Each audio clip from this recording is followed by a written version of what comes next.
Então vamos aí para o nosso próximo bloco de ética profissional. A gente estava falando de direitos do advogado. Então eu pedi para vocês estarem com o estatuto na mão, aberto no artigo 7º, para a gente ir acompanhando, se acostumando, né, com a redação da lei aí, para a gente não errar no dia da prova. Então pega seu estatuto e vamos lá. Artigo 7º, inciso 5º. Um dos direitos do advogado aqui, lembra? Não ser recolhido preso antes de sentença transitada em julgado, senão em sala de estado maior, com instalações e comodidades condignas. E, na sua falta, prisão domiciliar. Então, se não tiver essa sala de estado maior, para o advogado ficar nela enquanto ele está na prisão preventiva ali, antes de ter dado a sentença, ele vai ficar em prisão domiciliar.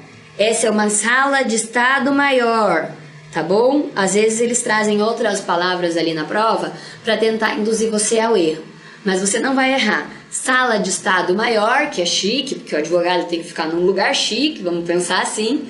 E se não tiver essa sala chique para o advogado, vai ficar na prisão domiciliar, porque ele tem que ficar no conforto do lar. Assim é fácil de gravar, né, gente? Então vamos lá, vamos pro próximo. O inciso 6º. Ingressar livremente nos seguintes recintos.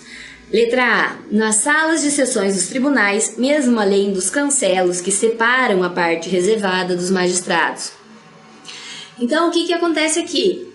Sala de tribunal. A gente sabe que os magistrados ficam ali, em outro lado, reservado, para facilitar com que as pessoas que estejam assistindo a sessão consigam identificar quem que julga o processo, quem que defende o autor, quem que defende o réu, certo? Cada um tem o seu local para estar durante a audiência.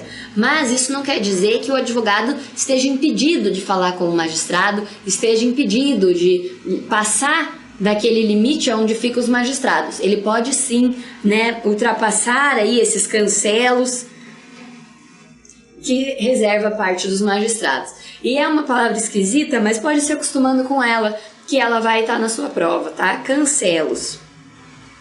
Letra B. Nas salas e dependências das audiências, secretarias, cartórios, ofícios de justiça, serviços notariais e de registro e, no caso de delegacias e prisões, mesmo fora de expediente e independentemente da presença de seu titular. Então, o que acontece, gente? A gente sabe agora que o advogado ele pode adentrar a todas as repartições, tá? Ele pode ir na secretaria, pode ir na delegacia, pode ir no cartório, enfim. Ele pode adentrar, não tem problema nenhum, ele não vai ser obstaculizado, tá? Ele não pode ser obstaculizado. Mas a gente sabe que na vida prática a gente precisa ter bom senso, né? Então a gente não pode tudo deliberadamente. Precisa ter bom senso, ter educação. Sempre que você precisar falar com um magistrado, com alguém do cartório, um delegado, uma pessoa que trabalha lá na delegacia, escrivão, etc. Todo mundo você, né, vai ter acesso, mas trata com cordialidade. Então não tem problema nenhum você passar ali do limite da porta, do limite do cancelo, mas trate as pessoas com educação, tá? A gente vê muito aí na prática advogados, né, tratando as pessoas com falta de educação, gritando, e a gente sabe que isso não vai levar o advogado a lugar nenhum, né? Ele não vai conseguir nada, ele vai ficar com o não que ele já tinha antes. Então, o que eu tenho para passar aqui para vocês? Sempre utilizem do bom senso e da educação. Letra C. Onde o advogado pode adentrar, então?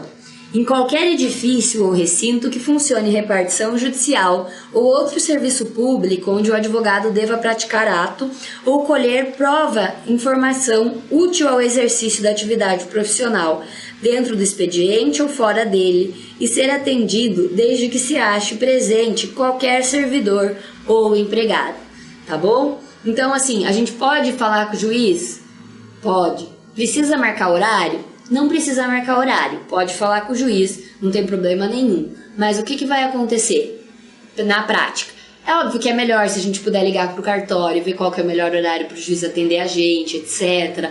Faz tudo isso com cordialidade, de um modo harmonioso, mas não precisa acatar se o funcionário falar, o juiz não vai te atender, o juiz é obrigado a atender o advogado. Não existe hierarquia, não existe superioridade, lembram disso? São todos iguais, devem se tratar com respeito mútuo. E aqui, lembrem que tem essa palavrinha, ó, expediente ou fora dele. Tá bom? Vai que cai na prova de vocês, falou que tá fora do horário do expediente, que o advogado não pode entrar.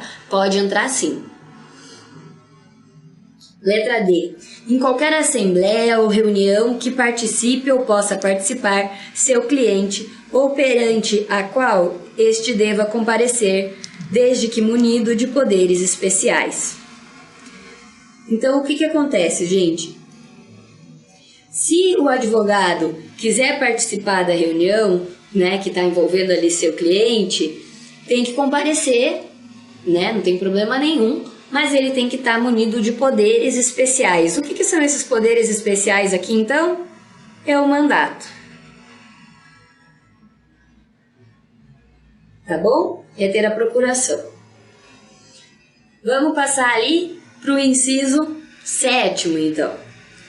Direitos dos advogados, artigo 7º, inciso 7º. Permanecer sentado ou em pé e retirar-se de quaisquer locais indicados no inciso 6º do artigo 7º do Estatuto, independentemente de licença. Tá? Então, o que acontece? Não tem que ninguém lá dentro da sala de audiência, por exemplo, mandar você sentar, mandar você ficar de pé. Você, advogado, vai fazer sua sustentação oral, por exemplo, da maneira que você achar melhor, como você se sentir mais confortável, porque o Estatuto te permite a realizar isso em pé ou sentado, tá bom? Então, inciso 8º, perdão, do artigo 7º. Dirigir-se diretamente aos magistrados nas salas e gabinetes de trabalho, independentemente de horário previamente marcado ou outra condição, observando-se a ordem de chegada. Tal impedimento, caso ocorra, poderá levar o juiz a responder por processo disciplinar perante a Corregedoria de Justiça ou perante o CNJ. Tá? Então, é aquilo que eu acabei de falar para vocês ali, dando um exemplo do outro inciso. O juiz, ele não pode se abster de atender o advogado. Tem que atender o advogado. A gente sabe que o juiz também é muito atarefado, que talvez não vá conseguir atender o advogado no horário que ele quer, mas ele tem que ter um tempinho sim para atender o advogado, tá? Não pode falar que não vai atender. Se o juiz não atender, ele pode receber um processo disciplinar aí na Corregedoria de Justiça ou perante o Conselho Nacional de Justiça, tá? Então, o que acontece? Não precisa ter horário marcado com o juiz, mas na prática é melhor você ligar, ser cordial, ser, né, harmonioso, ali ter uma relação harmoniosa com o cartório, é melhor, mas é independente de horário previamente marcado, ok? E tem que observar a ordem de chegada. Se tiver um outro advogado querendo falar com o juiz que chegou antes que você vai ter que esperar esse advogado falar com ele. Não importa se o seu processo é maior, de maior relevância, se você está atrasado, se você é rapidinho que você vai falar com o juiz, tem que esperar a ordem de chegada, ok? O 9º inciso do artigo 7º, ele foi vetado, e eu trago aqui, né, para vocês não olharem ali simplesmente, tá faltando o 9º. Não, tá aqui, isso aqui ele foi vetado. Então a gente vai pro 10. Usar da palavra pela ordem em qualquer juízo ou tribunal, mediante intervenção sumária, para esclarecer equívoco ou dúvida surgido em relação a fatos, documentos, afirmações que influam no julgamento, bem como para replicar a acusação ou censura que lhes forem feitas. Então, o advogado ele vai poder falar a todo momento. Em nenhum momento ele vai ser obstaculizado de falar, mas ele tem que usar essa palavrinha aqui, ó. Pela ordem, excelência, eu gostaria de salientar tal coisa, ou eu gostaria de me defender, né, de uma acusação que me foi feita como advogado. Enfim, tem que se utilizar da palavra pela ordem e não pode ter nenhuma rejeição aí contra essa vontade do advogado de falar. Tem que deixar o advogado falar assim, ok? Inciso 11. Reclamar verbalmente ou por escrito, perante qualquer juízo, tribunal ou autoridade contra a observância de preceito de lei, regulamento ou regimento. Esse aqui tranquilo, né? Pode ser verbal ou por escrito. Inciso 12. Falar sentado ou em pé, olha aqui, ó, sentado ou em pé outra vez, em juízo, tribunal ou órgão de deliberação coletiva da administração pública ou do poder legislativo. Tá bom? É aquela coisa que a gente tinha falado ali no inciso anterior, mas aquele era nos órgãos do poder judiciário. Então aqui a gente percebe que não importa se é judiciário, executivo, legislativo, administração pública, o advogado pode falar em pé ou sentado, aonde ele quiser. 13º. Examinar em qualquer órgão dos poderes judiciário e legislativo ou da administração pública em geral atos de processos findos ou em andamento, mesmo sem procuração, quando não estejam sujeitos a sigilo. Grifa aí comigo, sujeitos a sigilo. Tá bom? Assegurada a obtenção de cópias, podendo tomar notas e apontamentos. Então, o que vai acontecer, gente? O advogado, ele pode ter acesso aos autos findos. O que é findos? Aquele processo que já acabou. Então, o advogado tem acesso aos processos que já acabaram, aos processos que ainda estão em andamento. Não importa. Pode não ter a procuração. Presta atenção aqui nas palavras que eu estou grifando e grifa aí também. Vamos estudar junto. Sem procuração, quando não estejam sujeitos a sigilo. Então, se o processo estiver em sigilo, o advogado não vai poder ingressar ali para olhar o processo, não vai poder pegar o processo para dar uma olhadinha. Assegurada a obtenção de cópias, pode tirar cópia de processo que já terminou, o processo em andamento, mesmo sem ter a procuração, contanto que ele não esteja em sigilo, podendo tomar apontamentos, tá? Então, o que acontece? Se o processo tiver sujeito ao sigilo, o advogado vai ter que juntar a procuração, mostrar que ele é procurador do cliente, que ele está interessado nesse processo e ele também vai, representar aí uma parte desse processo, que vai ser o cliente no caso. Então, presta bem atenção, passa um marca-texto aí nesse inciso 8º, que ele tem muita chance de cair na sua prova, e a gente vai ver ali no bloco das questões como que esse inciso cai na prova da OAB. Olha aqui, o que eu coloquei aqui para vocês? Atenção! Então, presta atenção, larga tudo e vem aqui comigo. Quando um processo chega ao fim, a retirada dos autos pode ser feita pelo advogado no prazo de 10 dias. Mesmo que não tenha procuração, exceto nas seguintes situações: o processo tramita sobre regime de sigilo, o processo contiver documentos de difícil reparação, por despacho da autoridade competente devidamente motivado, que a justifique a retenção dos autos, ok? Então, o que acontece? Se o advogado puder pegar esse processo, o prazo para ele ficar com o processo, mesmo não tendo procuração, são de 10 dias, ok?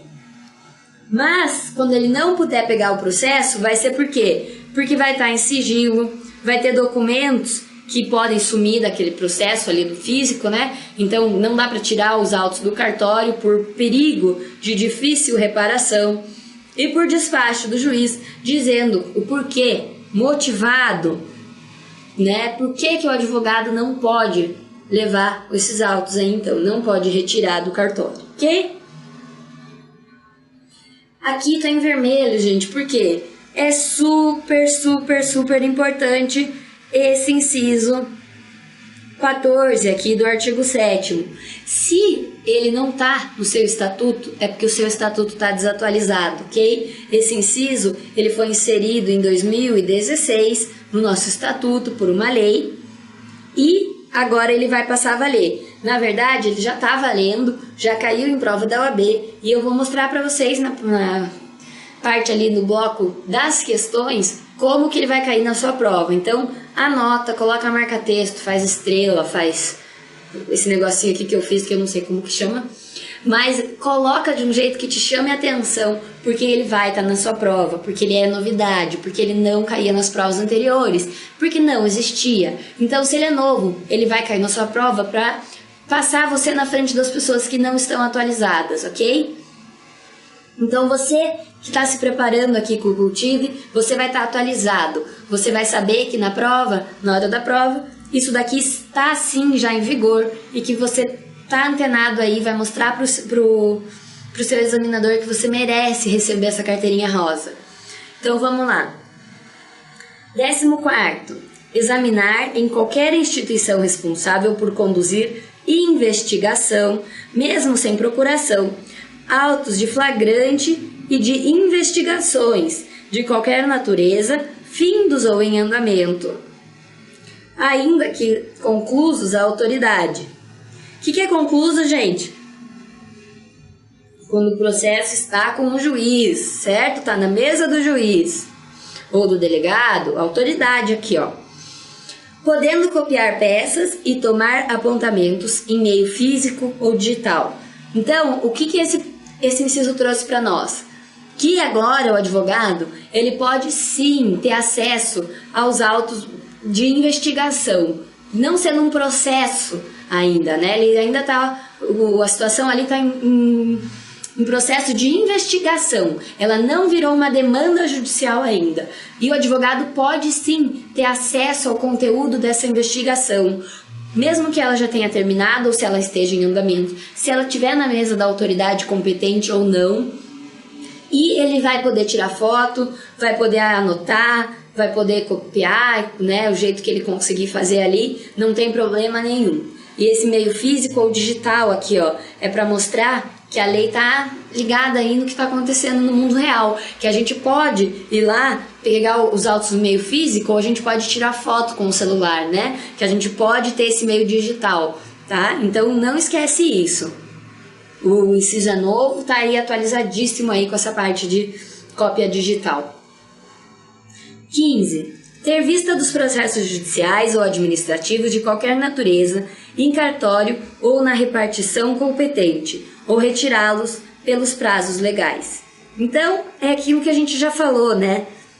O advogado, ele pode ter vista do processo, ele pode ver o processo, tirar foto, anotar, mas tem que ser durante o prazo legal, caso ele retire os autos do cartório. Não pode o advogado pegar o processo e esquecer lá no escritório dele. Ele tem que devolver no prazo que tiver estipulado. Inciso 16. Retirar autos de processos findos, mesmo sem procuração, pelo prazo de 10 dias. Então, o advogado pode ficar com o processo que já terminou, mesmo sem protocolar uma procuração ali, por 10 dias. Ele tem 10 dias para estudar esse processo em casa, tá? Quando que isso não vai se aplicar? Não vai se aplicar essa regra aí de o advogado poder pegar o processo que já terminou sem procuração por 10 dias, nos casos de processo, né, que estejam sob regime de segredo de justiça, quando existirem autos, nos autos documentos originais de difícil restauração ou ocorrer circunstância relevante que justifique a permanência dos autos no cartório, secretaria, repartição, reconhecida pela autoridade em despacho motivado, proferido de ofício, mediante representação ou a requerimento da parte interessada. Ok? É bem parecido com o que a gente acabou de conversar, né? E letra C, não vai se aplicar ali aquela regra até o encerramento do processo ao advogado que houver deixado de devolver os respectivos autos nos prazos legais e só o fizer depois de intimado. Então, se o advogado ele passar daqueles 10 dias que ele tem para estudar o processo em casa, devolver o processo só depois que ele for intimado, porque ele esqueceu o processo, esqueceu de devolver o processo no cartório, ele não vai poder pegar de novo, sem procuração, etc., porque ele já infringiu essa lei aí, essa regra dos 10 dias, tá bom? Então ele só vai poder pegar o processo de volta quando acabar o processo. Inciso 17. Ser publicamente desagravado quando ofendido no exercício da profissão ou em razão dela. O que é desagravado, né, gente? É quando existe esse pedido de desculpas aí. Então, se o advogado é ofendido no exercício da profissão, ele vai ter o direito ao desagravo. Ele vai ter direito com que a pessoa que ofendeu ele se retrate.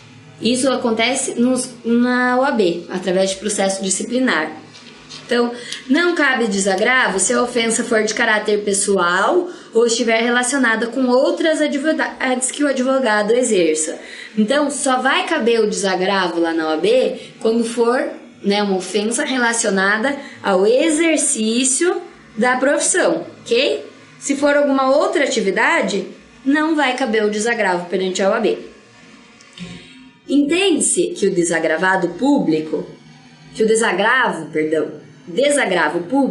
é um instrumento de defesa dos direitos e prerrogativas de toda a classe, razão pela qual sequer depende da concordância do ofendido, o qual, inclusive, não pode dispensá-lo, devendo ser promovido a critério do Conselho, nos termos do artigo 18, parágrafo 7º do Regulamento Geral. Então, aqui não é do Estatuto, tá, gente? É do Regulamento Geral. Então, o que acontece? O desagravo, quando é feito para um advogado, quando a ofensa é exercida, né, ali contra um advogado, esse advogado ele não precisa notificar a OAB da queixa dessa ofensa que ele recebeu. Se alguém quiser comunicar ao OAB porque se sentiu ofendido como advogado, pode. E esse advogado que foi ofendido, se ele não quiser que essa queixa de outra pessoa vá adiante, não tem como, gente. Ele não pode dispensar, entendeu? Essa queixa. Por quê? Não precisa da concordância do ofendido. Porque uma vez que uma pessoa ela ofende o advogado em razão do seu exercício profissional, ela está ofendendo toda a classe. E aí essa pessoa vai precisar fazer uma retratação pública, um desagravo público, ok?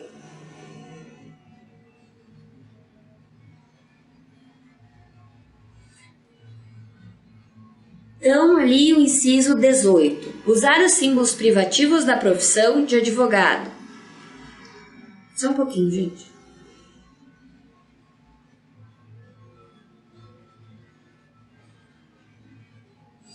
Inciso 19. Recusar-se a depor como testemunha em processo no qual funcionou ou deva funcionar ou sobre fato relacionado com pessoa de quem seja ou foi advogado, mesmo quando autorizado ou solicitado pelo constituinte, bem como sobre fato que constitua sigilo profissional. Então, o advogado pode sim recusar-se a ser testemunha e quebrar esse sigilo profissional quando for o cliente dele. Ele pode se recusar. Ele não é obrigado a ser testemunha, a conceder nenhuma informação, sobre as pessoas que foram clientes dele ou ainda são, mesmo quando autorizado ou solicitado pelo cliente. Então, ele só vai quebrar esse sigilo, se for autorizado pelo cliente, se o próprio advogado quiser. Se o advogado não quiser, ele pode se recusar, ok? Inciso 20. Retirar-se do recinto onde se encontre, aguardando o pregão para o ato judicial, após 30 minutos do horário designado, e ao qual ainda não tenha comparecido a autoridade que deva presidir a ele, mediante comunicação protocolizada em juízo. Grifa aqui essas partes comigo. 30 minutos após o horário designado, mediante comunicação protocolizada em juízo. O que quer dizer esse inciso aqui? O advogado, ele pode não esperar mais que 30 minutos do horário que foi marcado para ele comparecer em juízo, quando o juiz não tiver chego ainda nesse local, por exemplo, tá?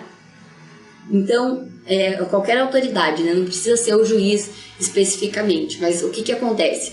Às vezes a audiência é marcada para 1h30 da tarde, o juiz nem chegou lá no fórum ainda. Se o juiz não chegou lá no fórum, o que acontece? O advogado só tem obrigação de esperar 30 minutos. Passou 30 minutos, ele tem que protocolar nos autos uma petiçãozinha dizendo que ele foi embora porque já passou 30 minutos, que ele não pode esperar mais porque ele tem outras coisas para fazer, ok? Mas tem que estar escrito, porque é uma forma do advogado provar que ele esteve lá, que ele esperou o juiz, e não que o juiz simplesmente chegou 2h30 e o advogado nunca tinha aparecido, ok? Então, o que acontece? O juiz não tem que ter chego ainda. Se o juiz estiver lá e a audiência atrasar por causa de outras audiências que estiverem acontecendo, né, ou qualquer outro problema que o juiz tenha lá dentro do gabinete dele, não cabe essa regra, gente. Se o juiz já estiver lá, o advogado é obrigado a esperar, senão ele vai ser rével. O cliente dele vai ser considerado como rével, ok? Então vamos ler aqui a parte em vermelha que diz isso. Ó. Não se aplica esse último dispositivo quando o juiz estiver presente e o retardamento se der em virtude de atrasos ou prolongamento de audiências. Ou seja, atrasos repetitivos de pauta não dá o direito de retirada do advogado. Então presta bem atenção. O juiz ou autoridade competente não tenha comparecido, ok? Não pode esquecer desse detalhe aí. Olha aqui, esse inciso tá todo em vermelho. Se ele tá todo em vermelho, quer dizer o quê? Que ele é novo. Que ele vai cair na sua prova, gente. Porque a OAB tá privilegiando aí as pessoas que estão estudando de modo atualizado. Tá bom? Então, 21º. Assistir a seus clientes investigados durante a apuração de infrações sob pena de nulidade absoluta, grifa comigo, nulidade absoluta do respectivo interrogatório ou depoimento e, subsequentemente, de todos os elementos investigatórios e probatórios dele decorrentes ou derivados, direto ou indiretamente, podendo, inclusive, no curso da respectiva apuração, letra A, apresentar razões e quesitos. Ah, desculpa que eu passei, mas realmente só tem até essa letra A aqui, tá bom? É assim que tá lá no artigo mesmo. Então, o que acontece aqui, gente? Se o cliente vai ser investigado, o advogado pode assistir o cliente e ele não só pode, como ele deve assistir, sob pena de nulidade absoluta do interrogatório. Tá bom? Então, antes esse inciso não existia. Então, grava isso daí. É nulidade absoluta se o advogado não estiver junto com o cliente no momento em que ele estiver sendo investigado e interrogado aí.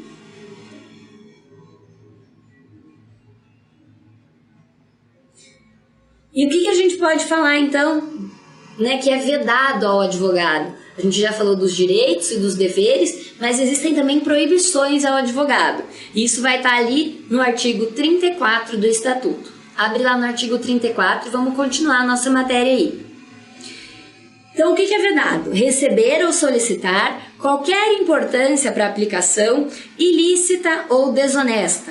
Gente, isso é meio óbvio, né? A gente já sabe que tudo que for ilícito não pode ser objeto da atividade do advogado, certo? Então presta atenção aqui, ó, ilícito, desonesto. Agenciar causa mediante participação nos honorários.